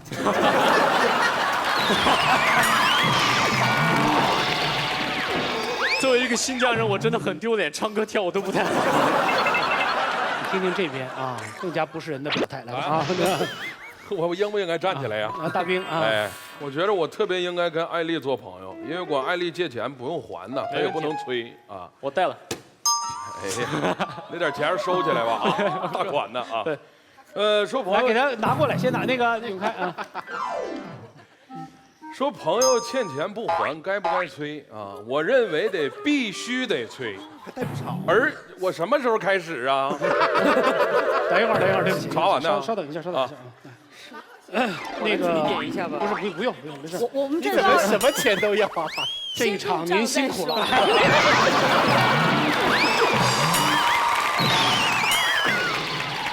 台湾啊，做个公务舱，不无小补。康永哥，这场的这些葡萄很漂亮。谢谢，这钱够我买雅哈咖啡的。好，开始吧。开始了啊！这个说朋友欠钱不还，该不该催？我认为必须得催，而且还得是马不停蹄的催。什么是朋友？朋友们啊，你好的时候他来，不好的时候他走，这不是朋友。你喝酒的时候他来，你有事儿的时候他走，这更不是朋友。忠言逆耳是朋友，天天牵挂的这才是朋友。剩下的是什么？是伙伴，是同事，是路人甲。有人说了，我要是催他还钱，是不是朋友就做不成了呢？你错了，这个时候才真正检验这个人究竟是朋友，还是伙伴，是同事，还是路人甲。如果你催他还钱，你们俩掰了，朋友，我恭喜你啊，花小钱你办大事了。这钱儿虽然你撇了，你扔了，但是你认清了这个人的嘴脸，他是怎么回事？是好人还是狗人啊？我上大学的时候，有一个男生啊。上大学的时候，有个男生搞了对象，搞对象之后，花钱就多了。然后，管我们左一个右一个借完钱之后啊，其中有个男人说：“这都期末了，我都没钱了，他还不还我钱，这怎么办？”后来我们才知道，他管我们班里边所有男生全都借过钱。我们当时就懵了，我们一商量，整老半天，他女朋友是我们大家伙一起养着的啊！你们怎么搞个对象还带众筹的啊？就算是众筹没问题，那你女朋友是不是也得我们人人有份儿啊？啊，对不对？最起码你得帮我们男生打扫吧，收拾屋吧，擦擦地啥的，你啥也没有，最后没办法了，我们派一个人去管他要钱，他还觉得我们去伤害他。朋友，我们借你钱，你到点不还，我们派人催，你还觉得我们伤害你，你是什么狗人啊？我周围有很多朋友都曾经管我借个钱，绝大部分人都是按点还钱，只有极少一些部分人是不还钱，怎么办？我必须得催呀，我得想招啊！我带他去唱歌啊 ，KTV 里边有好多这样的神曲啊，是吧？背包10年光辉岁月，大海离歌朋友的酒啊，你把这些歌朋友们通通你都给他唱一遍，最后你再跟他唠点哥们儿之间的情感嗑，人家立马就明白咋回事了。第二天，人家就会把钱连本带利的给你还回去了。我催你还钱，并不是说我差这点钱，哥不差钱儿，但是我觉着会增加我们之间的这种信任感，就像咱们花信用卡似的，你刷完了再还，还完了再刷，你信用额度不也会提高吗？但是现在很多朋友相互之间借钱是不写欠条的，真要过去3年5年，你受不了，你管他要钱，你提醒他，他都想不起来呀。然后人家还会说算了吧，既然你都说了啊，不管有没有这事儿，我把钱给你。我大哥呀，明明是我借你钱，怎么变成了我抢钱了呢？啊，这个事儿很荒谬。所以说，时间长了，你们俩产生了隔阂，就会不能成为朋友了，两个人就掰了。归根结底就是你没有及时的催他去要钱。换句话说，朋友啊，谁家钱也不是大风刮来的。都说富二代花他妈的钱不心疼，但是实话实说，富二代他妈也心疼。你刚才说那些 KTV 里那些歌都怎么提醒对方还钱啊？你比如说这个都是朋友之间的歌嘛，是吧？这个大海，如果大海能够唤起你的回忆，什么这些乱七八糟歌，因为我歌唱的不好，所以我就不能像艾丽那样，我这搁这炫歌声，容易被黑死。难道听妈妈的话就不会催对方还钱吗？如果唱听妈妈的话，可能会勾起一些悲伤的回忆，所以就不会唱了。也许是甜蜜的，你说呢？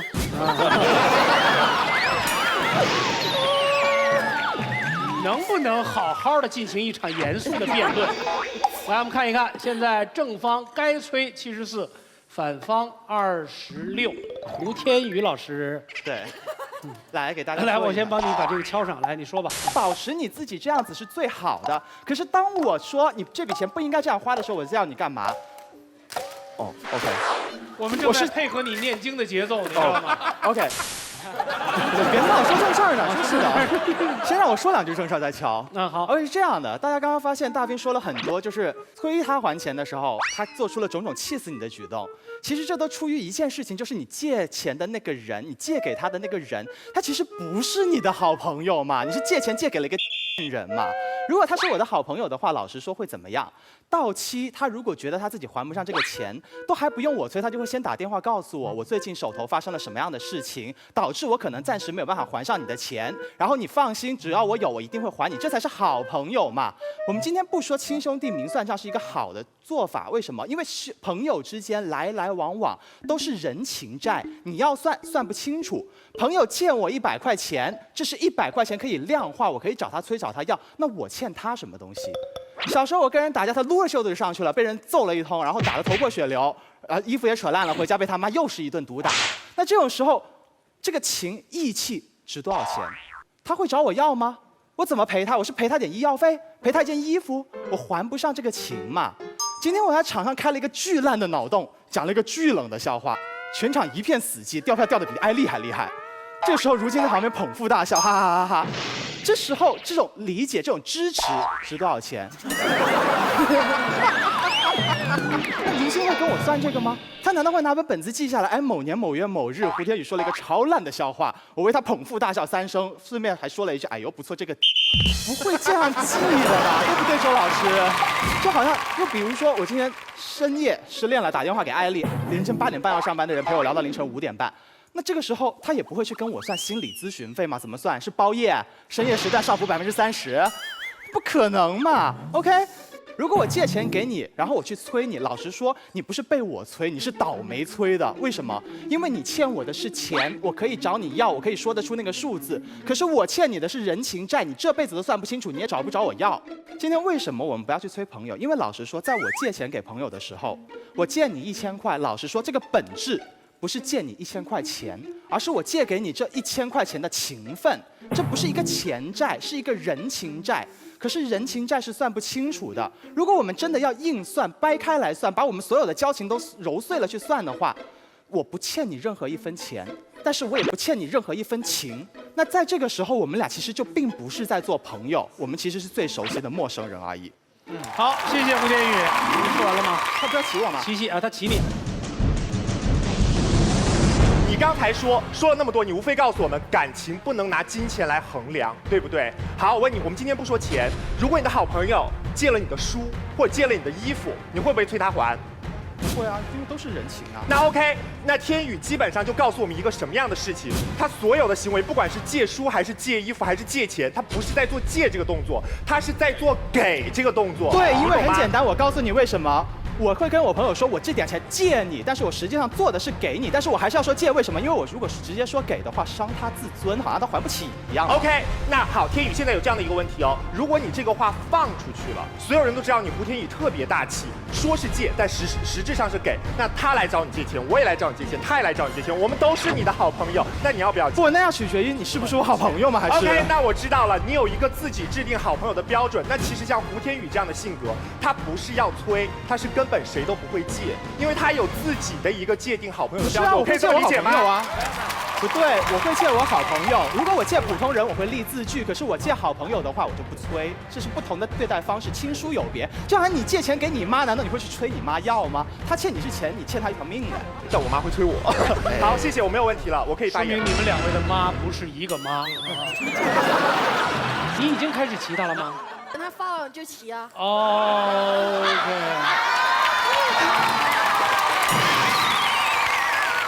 好，潇潇。其实刚才啊，天宇和艾丽都告诉我们一个什么样的道理？就是天宇刚才已经提到了，他说他可能要不回来这个钱，但是呢，我们是一个人情社会，欠的是人情债。你们借了别人的钱，你们不催，你们大义，你们大气。好，我们又借钱，我们还催钱，那我们装，你知道吗？但是我告诉大家，每一个人，我们每天都在有礼貌的装逼，而他们呢是没有节操的装逼。你知道为什么吗？我借了钱，我又不催，那你就直接说给好了。好朋友之间，钱的事情就用钱来解决，你非要让人家欠你一辈子的感情债，良心不安。第一，你很阴险，你知道吗？好，刚才我们的女神也提到了，为什么要催呢？因为催有可能也不会还。那我们为什么要做催的这个动作？其实我们今天说的催，我们不是说你不还我们，我们就上你们家撒狗血。我们就把你的房子抵押贷款，不是。我们今天催有一个非常积极的意义，大家知道是什么吗？我们要怎么催好朋友还钱？一个人一时间没有钱是 OK 的，大家都是手头紧的时候，但是他一直没有钱，那是有问题的。他要么就是喜欢冲动消费，要么可能有一些不好的习惯，要么可能不会理财等等。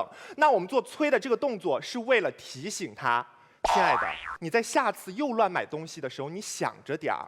我这儿还没钱，你还欠着我钱，你能不能稍微控制一下？这是一个善意的提醒。真正的好朋友是我催我的，你拖你的，你们懂我什么意思吗？所以说，好朋友之间的相处重在坦率，重在舒服。我不希望他在没有钱的时候找我借钱，他难以启齿；我也不希望我在催他还钱的时候，我需要小心翼翼。这才是一个好朋友的相处之道。你们知不知道现在有一种人哦，找你借钱，他欠着你钱，他活得比你还潇洒。我就借我有个好朋友钱，然后2个多月一直没找他还，结果呢，我给他打电话，有一天我需要用钱了嘛，给他打一电话，人家在韩国旅游呢。你们懂吗？他有钱根本不会想先还给你。我他没去过韩国，你们知道韩国有多少高科技我都没体验过吗？真是，我跟你讲，你老在河南做这些，其实挺危险的。不是，就是真的有这样一种不自觉的朋友，我全是国产货，他拉个双眼皮都可以去趟韩国，你知道吗？好。所以我要告诉大家是什么？一个有没有自觉性的好朋友，他到底是把你当成银行还是提款机？提款机是对你予取予求，而很多人对银行的态度是很谨慎的。说实话，我一点都不介意我的朋友把我当成银行，因为大家有没有考虑到一个问题，就是每个月啊，一到信用卡还款日，一到还房贷的时间，我们每个人东拼西凑，也要想办法把这个窟窿给堵上。为什么？无非是你不还银行的钱，你会有信用记录。为什么好朋友在你心里连银行都比不上？你觉得可以拖好朋友的钱，无非是你利用我们之间的友情作为利息，在找我赊账。我不像银行一样天天催你还钱，但我想偶尔给你一个善意的提醒，因为朋友和银行之间有一个共同点，那就是我们都是有信用记录的。大家懂我的意思吗？所以，我今天借给你钱，不是因为我觉得我自己很仗义，只是因为我不希望我的好朋友身陷囹圄。同样，我今天催你还钱，也不是因为我小气，只是因为我不想我们之间的感情心存芥蒂。谢谢。骑吗？骑，怎么不骑？如果我跟你借钱，你也向我催吗？你的话不催。为什么？我就喜欢玩双重标准。为什么不催啊？是因为你认为我才是好朋友啊？不是，因为你是颜如晶。这还有点难接。对。你刚才说的都是你的朋友是刻意不还钱的，对不对？对。不一定。不一定。你刚才明明说了，你的朋友明明去韩国拉个双眼皮，让你做个国产货。有这样的情况，有这样的朋友。所以，如果你的朋友是没有办法还钱的时候，你还催不催？要催。所以你的朋友还不上你钱，是因为你忘了催而已。所以很简单嘛，我催呀。你不还嘛，你拖着嘛，但是你要记着你还欠我钱呢，什么时候余点给我？你这点太奇怪了，这样你催他是要他还钱还是不要还钱？我告诉你，他如果一辈子没钱，我在借钱的时候，我心里会做个预估，就像我们女神刚才说的，如果他真的很困难，我觉得他没有还钱能力 ，OK。但是你就是想我开宗明义的告诉你，这个钱我给你，但是我会预判他如果有还钱能力，他不还那肯定要催。所以他就是嘴多而已，他又不打算他朋友还钱，但是他就是要催，催了那个朋友又可以不还钱，是这个意思吗？不。如果他有还钱能力，不还的话我会催；如果他没有还钱能力，我是给，不是借。这逻辑漏洞太多了。没有，如今有一句话记住了，咱们中国有句古话叫做“救急不救穷”。啊，救急不救穷，明白了吗？如今是记不住这句话的，你说好吃不如饺子，如今是记不住。好吧，如今很高兴跟你一块骑了它。好，潇潇你请坐。那这边是应该如今来那什么了？对。总结陈词了是吗？这么快就轮到总结了。好，来，其实刚才对方所有的人，他们催的人都是那种刻意不还钱的人，但是跟你借钱的好朋友未必是那种刻意不还钱的。但为什么这一任何情况之下你都会要催？其实只有一个很简单的理由，因为你怕自己吃亏，你怕自己就好像潇潇说的，怕自己是用国产货，别人就用这外国货，所以你一定要催，确保自己没有在任何吃亏的状况。但是如果你是怕吃亏，我今天打算讲一个很腹黑的点。来，让我教一下大家怎么样叫做不怕吃亏。其实就是很简单的。你在别人救命很急的时候，我看过一部电影，大家也应该有看过，叫做《九品芝麻官》。没有人看过吗？看过。我们都背下来了，你说吧。里面不是有借个半块饼吗？他就说，如果以后你有事的时候，你拿这半块饼找我，我就可以帮你。如果这时候你跑去催他要回半块饼，你当年跟我借了半块饼，我现在跟你拿回半块饼，吃亏吗？你缺半块饼吗？你不缺半块饼吗？就好像现在潇潇跑来跟我借2个馒头，这2个馒头是可以让他救命的。如果他不吃2个馒头，他会饿死。我借了他2个馒头，第2天，几年过后，你不能借他1盒古力多燕麦牛奶。国际抗饿大品牌，这辈子都不再饿了。好，叫我重说一遍，好切。这时候潇潇来找我，他很饿。我就借他一杯古力多燕麦牛奶，好不好？我借他古力多燕麦牛奶，但是过了几年，好几年，他好了。我跟他要1瓶古力多燕麦牛奶吗？这也太吃亏了吧！我说，潇潇，你当年欠我1瓶古力多燕麦牛奶，你现在可以还我吗？我饿。这就是把人情债彻彻底底变成普通的钱债。但是如果我不催他，他欠我的是什么？是一条命。因为我当时救了他，他当时是快饿死的。你欠我1条命，万一哪一天我的肾有问题，我找潇潇。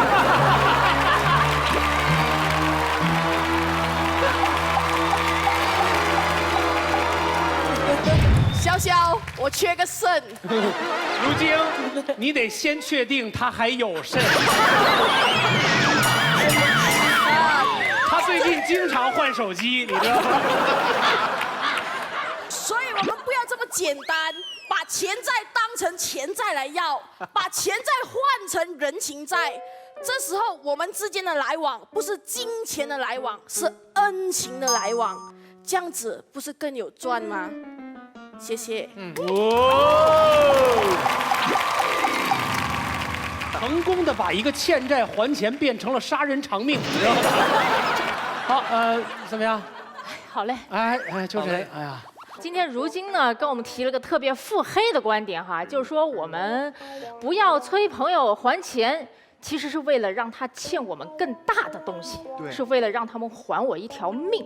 可是为什么我不能催人家还我钱，但是我却可以催人还我1条命呢？催什么不都是个催啊？那天宇呢，又跟我们讲了很多生活中的那些例子，我们借来借去都是一些小东西，可是那跟今天咱们讨论的东西是不一样的。比方说，我去上洗手间没有带纸，我就跟潇潇说，哎，那个借上。你确定你用吗？我就跟隔壁的潇潇说借我一张纸，是吧？好，然后那个你们俩上厕所为什么在隔壁呢？你们俩是最不该出现在隔壁的两个人，你知道吗？好烦呐你！好吧，那反正呢，借了张纸吧。这个时候不可能真的按照常识来讲，不可能有人会催我还这个纸。那个借呢，只是把我放在一个比较低的位置，因为我不能够随便拿人家的东西，对吧？人家也不会来催我还张纸的。他要敢催，我就问你是不是还要原来那张？你就用过了吧，对吧？还要敢催，我就跟他这么讲，对吧？所以我也不怕他催。那今天我们讨论这个问题其实很简单，就是朋友之间相处啊，到底应该怎么样个相处的方法？遇到什么问题怎么处理？我处理朋友之间相处的方法特别简单，就是将心比心。所以咱不妨反过来看一下，如果是我借了朋友的钱，然后因为一些原因来不及还、没还上、忘了。我希不希望朋友坦诚的、直接的告诉我？那我是个神经很大条的人，我经常出门吃饭没有带钱包，然后那个什么该还信用卡了，人不在国内，或者又只是什么托朋友买点什么东西，钱也没给，东西也没拿，整个就忘记了。我就是个粗心大意的人而已。所以我其实是需要朋友来告诉我的，我需要朋友来告诉我，而且啊，我是不会读心术的，我讨厌猜来猜去。我今天我才知道，原来唱 K 不仅可以表白，居然还可以催债，但是我是 get 不到的。他在那唱，我在这鼓掌，还唱得不错，唱完了该咋地咋地，我不明白，我就是迟钝，我不行啊。你必须明确的告诉我才行，做一个傻子，你真的必须明确的告诉我，借用那个什么《大话西游》里唐僧说的那个话来说好了。对吧？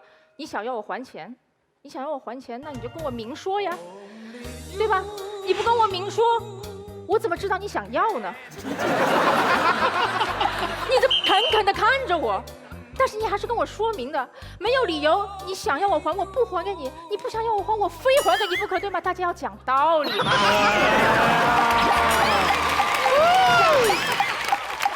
讲道理其实才是最简单的。而且说白了，人都有窘迫的时候，我也会有真的还不上的时候。可是也没关系啊，你可以催催看嘛，对不对？你可以催催看，不伤感情的。既然你诚心诚意的问了，那我就大发慈悲的告诉你，老子没钱还不起。你要是不催，你要是不催，你要是不讲，然后我就会以为你不需要、不在意、不着急。而你看我在那儿一边得意的、逍遥的，还飞去了韩国，你就会觉得我有钱也不还给你，这人什么人，就变成贱人了，对不对？所以朋友之间猜来猜去，才是真的伤感情。刚才说的是我欠朋友，说到朋友欠我，其实也是一样的嘛，大家都没有什么太大的恶意，你要讲明白、讲清楚就好了。真的伤朋友之间感情的，绝对不是我欠你，你催我这种事情，真的伤感情的是不坦诚、不直接。各位想想，如果有一个人他说或者他表明了，无论你借我多少钱，我都坚决不告诉你，我都不催你，你敢跟他借钱吗？同样的哈，在那个生活当中，如果发生了不愉快，朋友之间经常会发生不愉快的。如果一个人打死也不告诉你，这种人，你敢不敢跟他深交？你不敢的。朋友之间真正应该有的默契，不是客客气气、相敬如宾，而是口无遮拦，也不伤感情，对吧？就好像如今跟潇潇，对吧？就好像他们俩，潇潇是可以走过去摸他的脸，强吻他的。如今不会真的生气，是因为什么？因为如今是可以回头嫌弃他的。这种属于朋友之间的互黑呀、互相嫌弃，是朋友之间专属的良性互动。陌生人、不熟的人之间是不会有的。所以今天我方想讲的东西特别简单，就是朋友欠了钱，该催则催，这才是保护你们友谊和证明你们友谊最好的方法。谢谢。我又遇到了一个全场耳根子最软的一批观众，你们好意思？你们看看你们这个票投的，就跟秤似的，在这儿来回的喝呀，你们好意思吗？好了，现在正方78比22，现在金姐都已经爽了，金姐都已经不用说什么了，不用说什么了，因为他们漏洞太多了。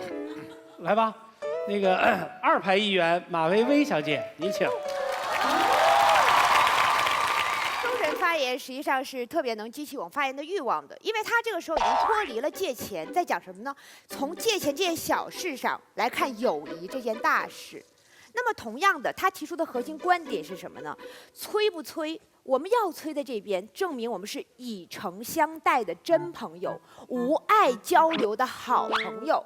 那么现在我提出另外一种可能，就是有没有可能你们坦诚交流、无爱交流之后，你发现你这个朋友，他就是一个贪钱自私的贱人呢？有可能，有可能呢，他就是借了你的钱去韩国了，他就是借了你的钱不还给你，就是你借了你的钱挥霍无度。那么下一个问题就是，我们允不允许自己身边的朋友在某一个方面有缺陷？什么意思？我们一生人都会交很多朋友，而缔结我们友谊的要素在于对方的优点，而不在于对方毫无缺点。你们明白吗？那有一些朋友有可能很贪钱，超爱打广告，甚至连有一些选手的钱都不放过，拿给导师分掉了。OK， 马薇薇，你今天说的好与不好不重要，你今天的腿特别漂亮。对，但是他这种特别夸人的能力，才是你们缔结友谊的根基嘛，对不对？你以为广告商是因为那个割了眼袋的小胖子特别贪钱才投钱给他的吗？不是，是因为他广告打得好。所以你想过没有？你之所以会跟这个人交朋友，不是因为他这个方面有缺陷，并且愿意为你改掉，不对，就是因为他别的方面有优点。所以你允不允许他就是这么一个贪钱的朋友？好，如果你允许的话，你一生人会交很多不同类型的朋友。康永哥看起来吃亏，可是康永哥人缘超好。为什么？因为他不要求自己身边的朋友必须是完人，必须不贪财，必须不好色，必须超诚信，必须饱读诗书，必须能歌善舞。他没有这种要求。你允许你的朋友有缺陷，他欠你钱你不催，他迟到你肯等，你是你所有朋友中最大的那个包子，看起来很吃亏。可是你知道吗？就是由于你吃亏，在某一个瞬间的时候，你会收获到那些贪财好色、爱迟到、不诚实的朋友，用他们的优点回馈给你的善意。谢谢。周旋义，我一直防着这个陈明在灌鸡汤，没有发现马薇薇在灌鸡汤啊。这个咱们清醒一下，刚才这段鸡汤的逻辑是这样的。马薇薇证明了什么？证明了当你催你的朋友还钱，他仍然不还的时候，你应该包容他，因为每个人都可以有自己的缺点，对不对？我脸皮厚，这是缺点，但是我可以包容。逻辑上并不能表明你不应该催你这个朋友，你不催怎么知道他不还呢？基本的逻辑问题。第二，我们的朋友之间有很多的缺陷是可以包容的，但是有一个缺陷是一定不能包容的。就是你的朋友如果对你不包容，你就不应该包容他。各位想一想，今天我们双方都有一个问题，我们老觉得催人还钱是一件特别，让人觉得不舒服、不客气，让我们心里面有过节的事儿。可是请问，朋友之间能不能做一些在常人看来比较不那么舒服的事情？这不是朋友之间的特权吗？专利吗？他大兵肚子这个肉感很好，朋友踹一下没问题，对不对？太好了，再来一下。哎呀，太舒服了。对，你街上随便来一个人，勉强了，打他那么一下，那大兵肯定一脚就把你踹倒，对吧？朋友之间本来就应该对催钱这样一些别人会觉得不舒服的事情觉得没问题，这个才叫做朋友。OK， 谢谢各位。好，谢谢。我特别想听花溪说什么。为什么呢？你猜。好吧。那我作为一个经常问别人借钱的人，我就来聊聊我被人催的时候，我是一种什么样的感觉。有的人神经就是脆弱到觉得我不如我的朋友是一件非常伤人的事情，尤其是我在金钱的地位上我不如我的朋友。你会问什么人借钱？一定是混得比你好一点，他的手里面比你富裕的人，你会问他借钱，对不对？你经过思想挣扎，你向一个比你有钱的朋友开口的那一个瞬间，你已经自降了一等了。其实从某种心理预阶上来说，在那一刻你心里是非常难过的，因为你觉得咱俩都是朋友，曾经混过那么多年，此刻我要开口问你借钱。我觉得尤其是对于一个男性来说，这个感觉不是那么的让人舒畅。那到了后来，我作为一个有心的人，我会时刻提醒自己，我一定要还给你。可是在我提醒自己的这个过程当中，你突然开口了，说：“哎，小花该还钱了。”这个时候，那种我不如你的状态又涌上了我的头脑，我突然又感觉我受到了2次伤害。我知道我向你借钱是我暂时不行，可是你这时候来催我，首先你不信任我，其次你将你比我优越的那一部分又再次体现出来了。这其实是在朋友当中最脆弱的一点被你击溃了。因为很多时候我们觉得友谊很可贵，可是在这种情况下，一个人不如令自己的朋友的时候，反而是让人非常伤心的过程。所以我站在一个神经比较脆弱的，可能会问人借钱的角度上来说，他会自己提醒自己要给你还钱的。所以做朋友不要催，以免造成2次伤害。谢谢。这边还有人说话吗？笑笑。首先啊，刚才微微说的很好，但是今天我觉得跟我们的辩题有一点出入。不是说如果我们的好朋友不还钱，我们还要不要跟他做朋友？如果是这个辩题，我觉得你刚才的发言是没有问题的。还有一个，其实刚才对面直到花溪总结发完言之后，他们其实告诉我们一个什么？不是不催朋友还钱，而是你就不要借给朋友钱。你懂我什么意思吗？就是花溪他说他借朋友的钱，他内心很脆弱。花溪，你试想一下，如果我是你的朋友，我听到你这么说的话，我敢借给你钱吗？你借钱你好意思，我催你还下钱，你内心就崩溃了。我借钱也不好意思。对，但是你要借嘛，你觉得你可能手上比较紧，对不对？所以说对面其实是在强调，就告诉大家，你们不要借钱，也不要借给别人钱，因为这样你们还要照顾借钱那个人的心态。如果是这样的话，没有人愿意做大方的朋友，没有人愿意做慷慨的朋友，这就是我看法。好，双方都很充分了，让我们从2位导师开始吧。金姐，首先我想说，所有只要你认为你是个俗人的话，咱不是圣人的话，每个人都爱钱。对，爱的多少不一样，有，每个人都在意钱。刚才我说天宇说那个概念，我为什么当时没打断你呢？钱是另外一回事情。如果我想帮他做事情的话，你让我出力，我没问题。我放下我的工作，哪怕我老板不高兴，我请假，我帮哥们儿做这件事情，是这种情谊的偿还，跟钱没关系。不要偷换概念。我们说了半天这件事，说朋友不该催钱，因为我们每个人都忘记了一件事情，都在意钱之外，还在意中国人最脆弱的人情面。就我这句话说出来，是不是破坏了我们的感情？那这说明我想说呢，你的朋友之间的基本的相识、相知、相信任还没有建立起来。现实社会当中最崇尚的什么？是个契约精神。如果你让我选择的话，那我认为我欠银行的钱，我都不欠朋友的钱。哪怕银行那个我晚交半个月以后，我信用下去了一点的，但朋友钱我一定交。有一天所有的银行拒绝给我办卡的时候，我还有朋友给我借钱。因为银行的信用是赚你的利息的，朋友借钱给你没有利息所存在，他提醒你恰恰知道你可能有问题，或者是我提醒你，我说的马薇薇，钱该没还我，你说的那个钱没好，那你是不是还需要啊？我再给你一点点，明白吗？所以在这一点上，我觉得催钱是最好朋友才催钱。所以说，我觉得当今社会我们崇尚的是把那个面子先放旁边。金钱是最好的试金石，在现代的契约社会当中，我想说一句话：真金不怕火炼，真情不怕催钱。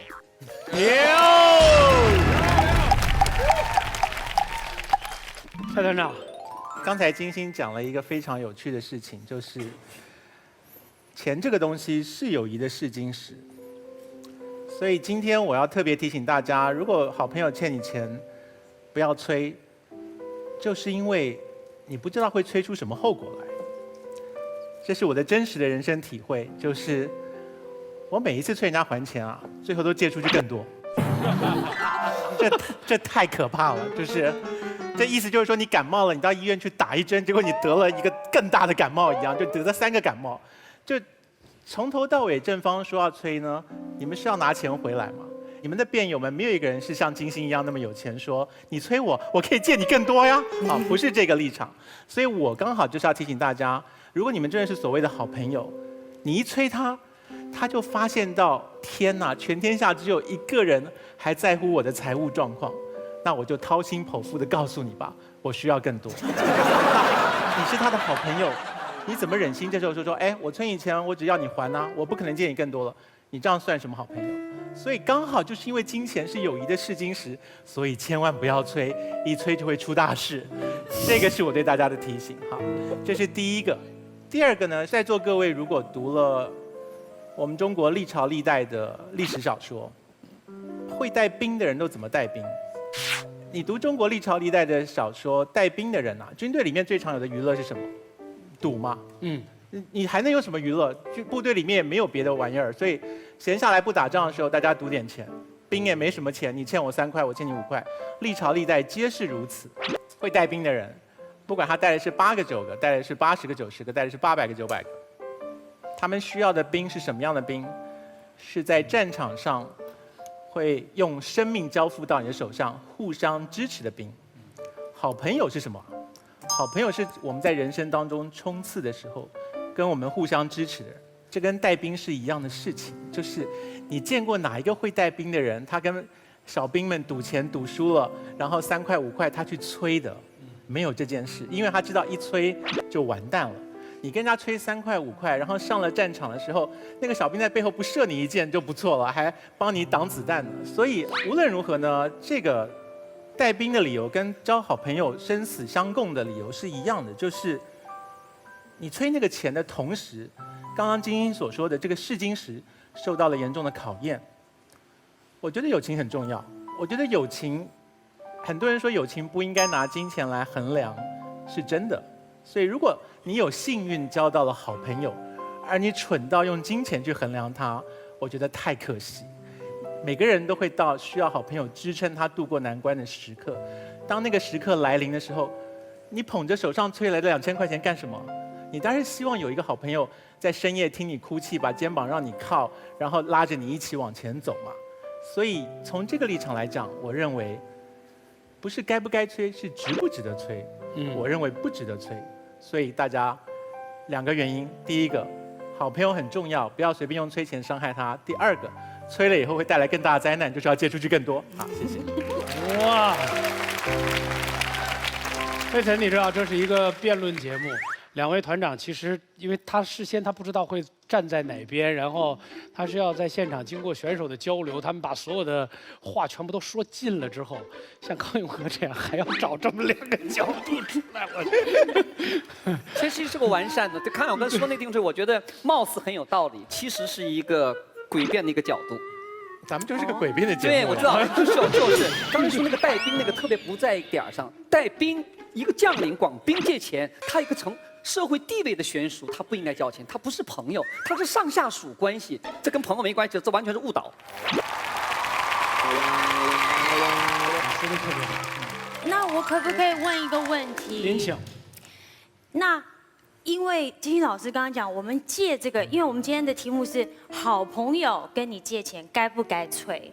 那当初我们要借这个好朋友钱的时候，无谓就是想要巩固我们跟好朋友之间的关系，就是因为我们重视这个关系，所以我们很不想借，可是我们还是把这个钱借给你了。主要就是因为我们希望我跟你好朋友的关系能够维持。那但是催无非是我们想要他还，或者想要提醒他说你跟我借，你不要忘了。那所以我们想要他还，可是他如果还不了，那我们催的这个动作，如果让我们的初衷借他巩固这个好朋友的这个过程，感情消失了。或许我们应该包容你催我，可是我真的没办法还，所以你一催我，我的感情就不对了。或你催他，他不还你，你是不是感情也不舒服了？我都催你，你还不给我，那这个时候就破坏了我们当初借他钱的这个动作。所以我会觉得，如果今天有人问你，有人跟你借钱要不要催？要催，因为他只是一个人，他这个人，可是有好朋友跟你借钱要不要催？该催吗？还要催吗？催还是有个时间点。你让我感叹一下行啊。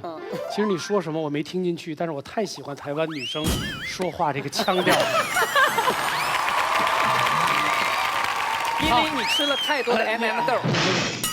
你们俩谁赢谁输没关系，你赢了。我要有钱，分别借给了他们3个人，这个不会催，我怕他举刀砍我。那位我也不会催，送他了。这位天天催。哎，你就给人家讲电话。今天吃早饭了吗？好吧，那我们看一看我们现场所有观众100位，来做出你们最后的选择。借钱给朋友，要不要催？请按键。5、4、3、2、1。在我们看结果之前，我们应该念广告，但是刚才我们中间念过了，我们是不是可以省一次啊？对呀，太多广告了，就不念了啊！我绝不再念那个喝了才能愉快聊天的雅哈咖啡，我也不念狂拽炫酷屌炸天的东风标致308S，我也绝不念吃了变豆豌豆，不念了啊，不念了啊，好吧。好，让我们看一看最后的结果。哇哦，反方正。你说你找我朋友，我又不收你利息，你就承担下风险又怎么了？朋友之间来来往往都是人情债，你要算不清楚。把钱债当成钱债来要，把钱债换成人情债。好，现在我们要请我们3位团长，请写出一位 BB King，3个人当中选出一个本场表现最好的。好，我们先从佩岑开始。告诉我们为什么是这个人，但是先不亮题板。我有私心，我还没来上节目之前，我就觉得他讲话好可爱哦。你真的不能写周杰伦3个字在这上面。结束之前我说一次，我憋死了啊，都快憋出毛病来了，都快。那金姐为什么是这个人？因为这么多次《奇葩说》录制当中，今天她表现的有进步，要给年轻人鼓励嘛。好的。那康永哥为什么是扣着的那个人？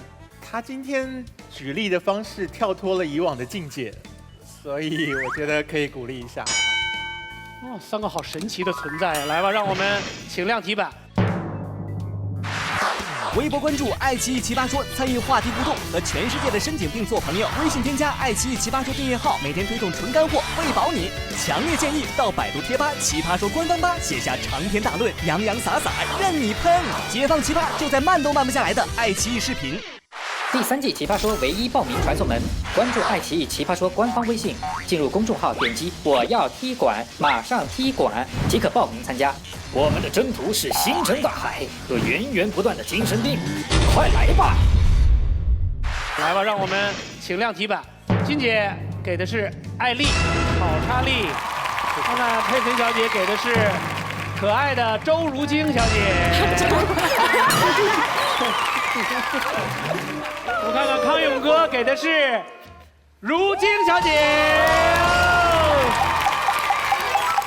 好，那我们就把今天的扛个基金送给颜如晶。如晶第2次了啊。对。这时候我们之间的来往不是金钱的来往，是恩情的来往。谢谢送出扛个基金的古力多燕麦牛奶。尤其谢谢有钱有势不如有范儿冠名赞助奇葩说，再见。我之前在网络上就看过奇葩说的节目，然后今天来到现场是觉得更热闹。上次大 S 来说，没有任何为难的地方，所以他回去对于众位女神们发出一片好评。可是我想这次侯佩岑回去之后会警告众位女神，就是要小心，这是一个虎狼之地。今天有重伤几刀。其实康永哥在上节目之前对我非常好，就没想到他是出招出最多的人。他永远都会被提到一些往事，是他自己现在很豁达的看待。幸好奇葩说有事先征询过他，也尊重了他的意愿。可能刚好大家的记忆点，这件事情可能很深刻，所以就这样吧。